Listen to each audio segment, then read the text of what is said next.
居港三命弥勒佛院为赛节庆典不仅成为佛教信众礼佛修持的重要时刻，也让到访民众有机会品尝现场供应的各式全素美食。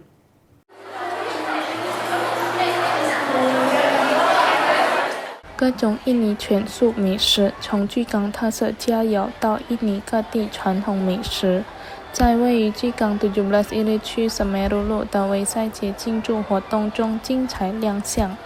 现场提供的各类食品和饮品均采用纯植物性食材制作，不含任何动物成分，符合全素饮食理念，体现了对一切生命慈悲关爱的精神。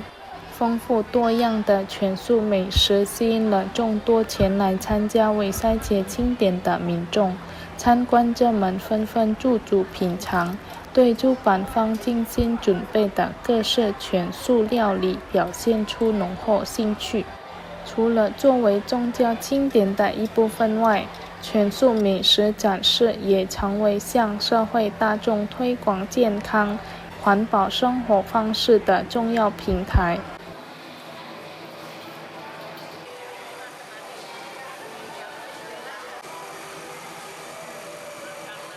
Bahasa Waisak ya, bahasa di masyarakat Garuda ada bahasa menyambut Waisak 2570. Ini makanannya all vegan, kita bahasanya bahasa kuliner. Jadi all semuanya dari luar ke dalam adalah kuliner. Jadi kuliner ini semuanya Pak, di dalam ada dessert. Kemudian di depan ada pempek panggang, kuliner Palembang, kemudian juga ada kuliner Nusantara. Jadi ada nasi padang, ada nasi kebuli, ada mie celok, semuanya Pak. Jadi ada mie juga, mie pangsit, kemudian dan lain-lain banyak sekali.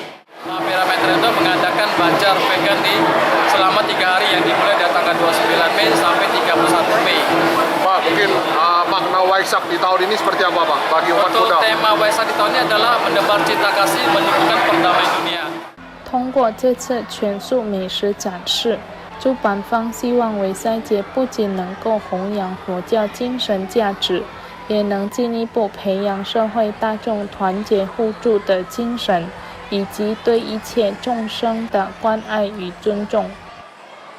三命弥勒佛院为赛节系列活动还包括多项宗教法会及社会公益活动，吸引广大佛教信众和社会民众共同参与。